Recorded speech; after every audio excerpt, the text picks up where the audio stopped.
The newest trailer for Star Wars The Last Jedi, Carrie Fisher's involvement in Star Wars Episode 9, and the planet Corellia. All that and more coming up on This Week in the Force.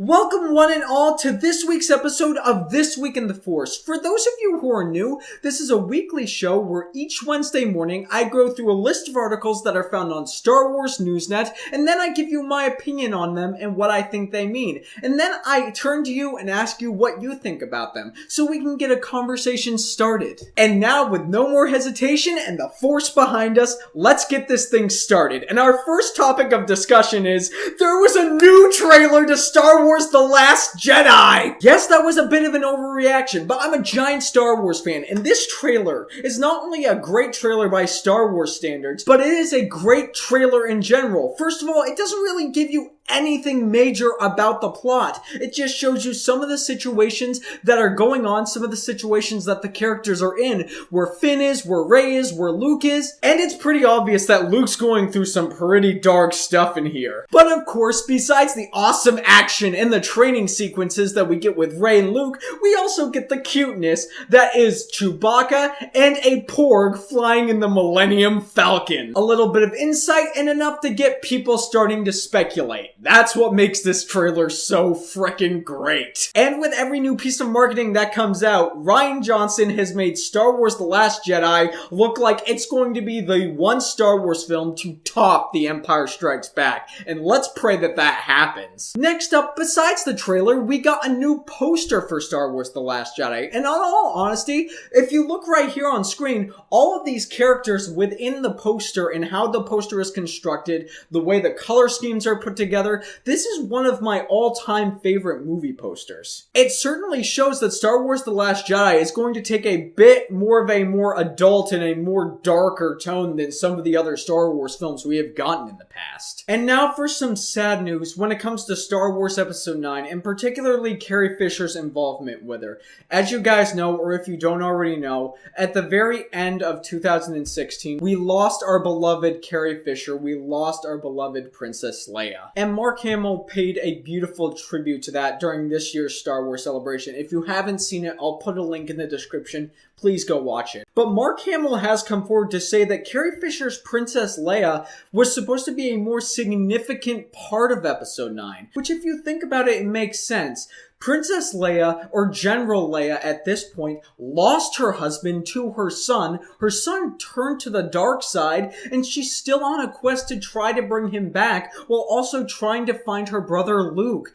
I mean, it's really, really dark stuff and really tragic stuff. So it would make sense that if Carrie Fisher was still with us, that she would be the one to really close out this trilogy. But as it stands, we know that she isn't with us, and I trust that Rian Johnson and the entire team behind The Last Jedi is going to send her off with a great deal of respect, because after all, we loved her. We really, truly did. Interestingly enough, to go along with this sad news, John Boyega has come out and said that Star Wars Episode 9 is going to be the war to end all wars. He doesn't really have a lot of information about the script or the film itself, but here's what he had to say. I don't know nothing about the script, the story. I don't know where Finn's going. I don't know where Rey is going, but definitely I feel this is the war to end all wars in this movie. I'm interested to know how he will handle that. I'm asking so many questions, and I haven't had a chance to kind of sit down and write JJ a message just to say congratulations, and I'm stoked. So I find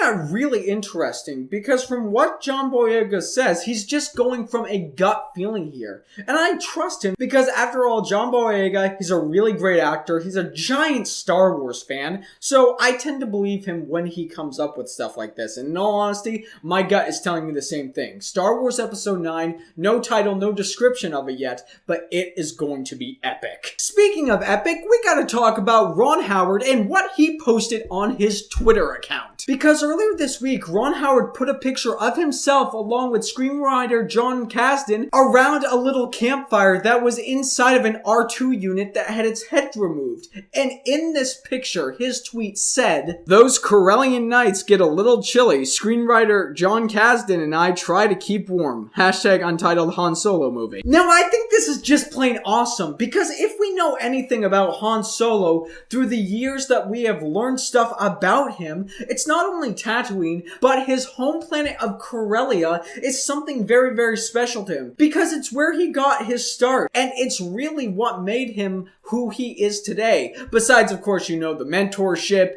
and the Kessel Run and everything else. And along with this one picture that Ron Howard tweeted out, there is a whole bunch more, guys, so go check that out. But at the end of all of these articles, guys, I do want to get your input on it. What do you think of the new Last Jedi trailer? Do you think it looks great? Do you think it looks like garbage? I mean, what is your opinion on it? What is your opinion of the new Star Wars poster? I mean, I think it's awesome, but I want to get what you think. And more importantly, what do you think of the speculation around Star Wars Episode 9?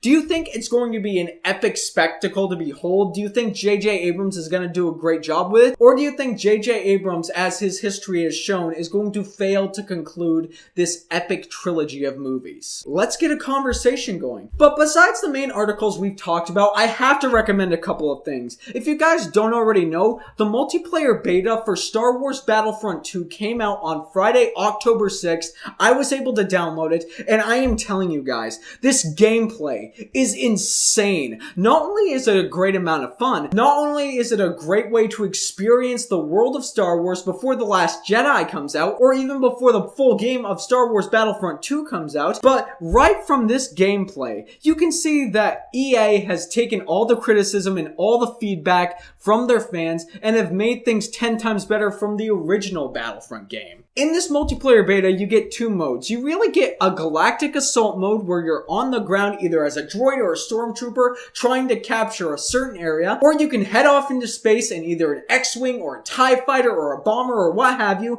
and try to go and stick it to the Galactic Empire. Now, there may be some of you who are thinking that the multiplayer beta ran out on October 9th on Monday, and that was the original plan, but through many requests and many more requests from the fans, EA has extended that multiplayer beta to today, to October 11th. So if you get the chance to download it and play it before it runs out, I highly recommend it. And if it's already run out and it's gone, then I just look like a complete jerk, don't I? And before we move on to the next thing, I just want to apologize for the lighting over here. It's just my window's open. It's a really sunny day, so it's a lot of shadow over here and a lot of light over there, and I'm sorry. Now, if you're in anticipation of The Last Jedi, but you don't want to play Star Wars Battlefront 2, and you need something Star Wars right now, I highly recommend picking up Claudia Gray's new book, Leia, Princess of Alderaan. Claudia Gray's the same author who brought us Bloodlines, Lost Stars. You know, she's an excellent